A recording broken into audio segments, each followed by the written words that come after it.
Welcome to another episode. What you see here, these are two Porsche 911s bodies that I built about a year ago.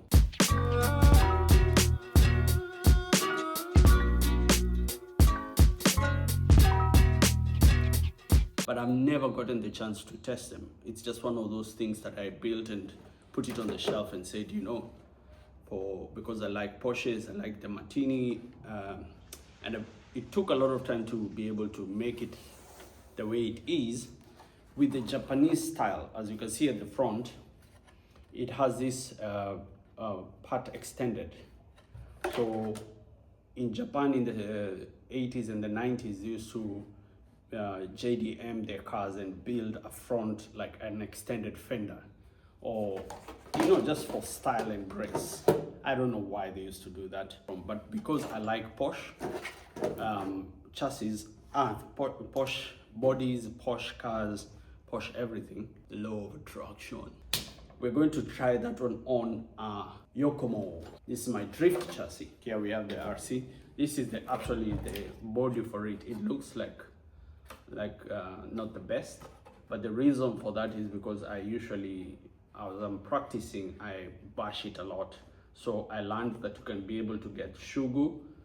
This is for the shoe glue, and then you get, I think it's for plaster, cover the in between. When you put your plywood in between, you can put this and then plaster it on top to make it look seamless. And you can also use it for the body. So the body is quite steady compared to these ones that are a little bit rough. It also has the lights, so it gives it a nice vibe to it. It adds some flair to it. They are the bodies that I built for show, not for like drifting with them or crashing. So you need to have like one specific body for your drifting, because it takes a lot and you tend to hit a lot of walls, especially if you're a beginner. But with time, the more you get to learn what to do, then you can be able to change it and use your special bodies. You just put the clips, hold it down, and then you're ready to go. So when it's doing that, it's trying to sync between the receiver and the transmitter. So I have this, switch it on, I wait.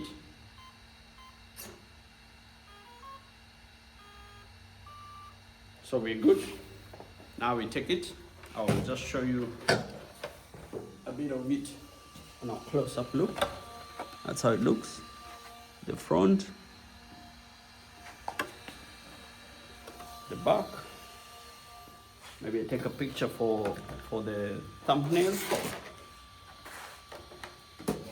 You know how it goes. You gotta do these things. Then we straight to the driving. No time for wasting. There we go.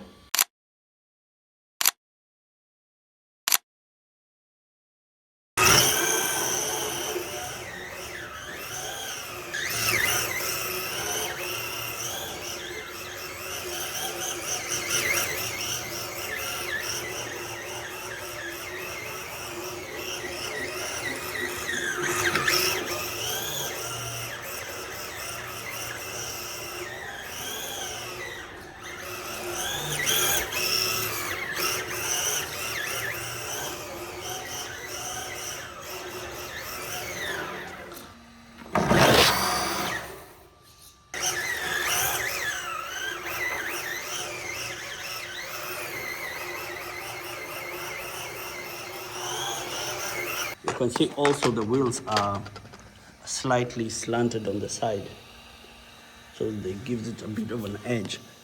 I can also tilt them a bit more, and then actually technically you need the plastic wheels depending on the floor, but the rubber ones actually grip much better on this floor. Other than that, the thing is looking pretty sick. Has Japanese number plate, Afro Dust RC, as you know. That's the inside.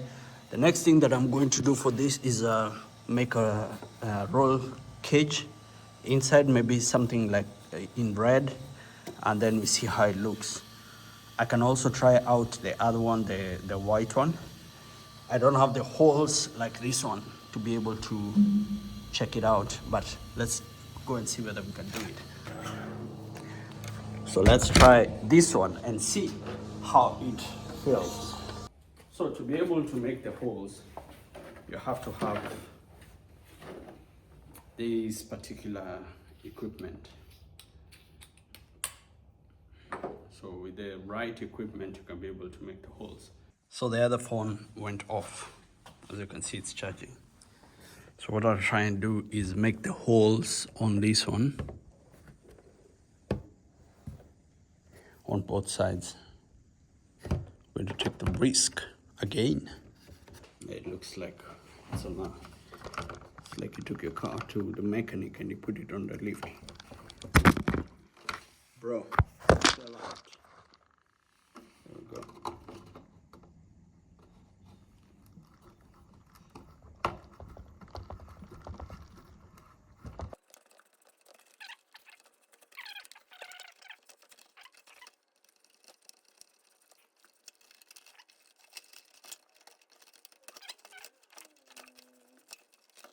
One light is not working.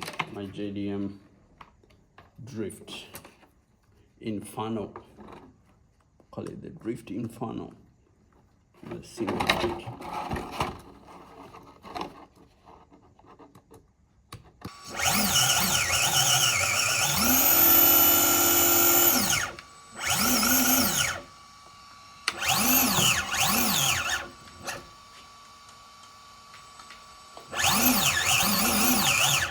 Okay, let's seal it up and then we go.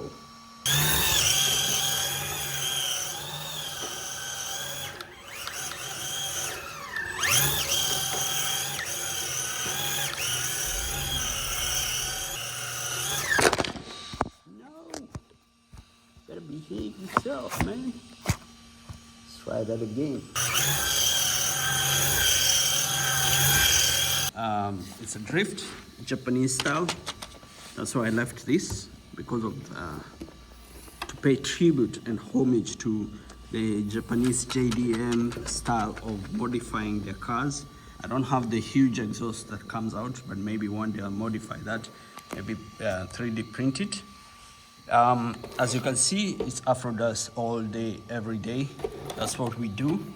And then all this design and everything was done by definitely me.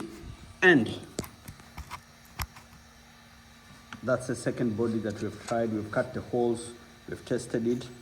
I'll tell you a bit of last. Oh, that was close. Okay.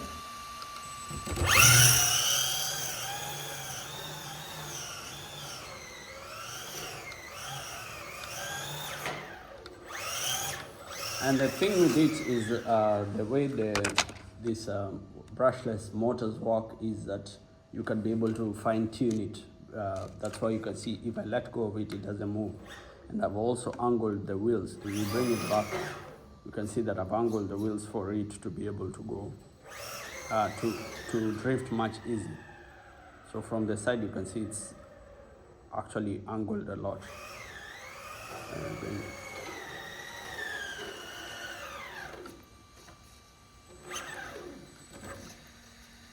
So when it sits like that, you can see the wheel is actually seated on an angle. Maybe I can also do the back.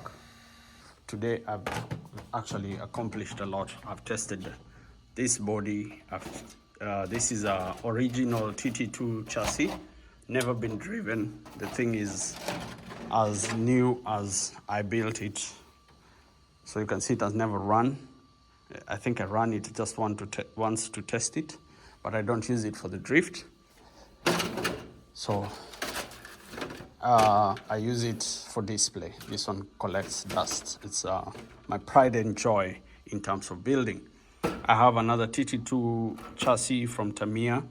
This is a beast. It's all customized, all metal, does incredible speed. I have tuned it to the point it can go very fast. I have a Yogameister M5 chassis, wide two-wheel drive at the front, that I also race with it. It can drift very nicely. It's 100% perfect. So I was testing today the TT2, the M5, and the Yokomo drift. That's what I was testing today, because I just want to have them in good shape and then I can just come and have the remote controls and just run them constantly. So that's the plan with it. And in the meantime, as I am doing that, I'll be able to take you guys along just to show you. But basically for me, it's my fun thing to do. When I have time, whether I'm recording or not, I am able to come, sit down here and just play around with this and, you know, build them, look at them. So I need to fix the line, the light. The light is somewhere inside here. My JDM. Where is the light? Ah, it's back there, which is cool. So the idea is to make a roll cage. I have a couple of seats for them, and then we see how it goes. Very cool. Well, this was fun. Thank you for watching. If you haven't subscribed, subscribe. We've got lots of cars to cover, lots of ideas, lots of waiting ideas, lots of cables. So Aphrodite is a place to be. We just raw, basic. We don't hide anything. We don't try to make it look like we're doing things out of place. It's not curated. It's just a workshop where we do stuff. You know what I mean? So let's go. Peace. Be kind to yourself. Be kind to others.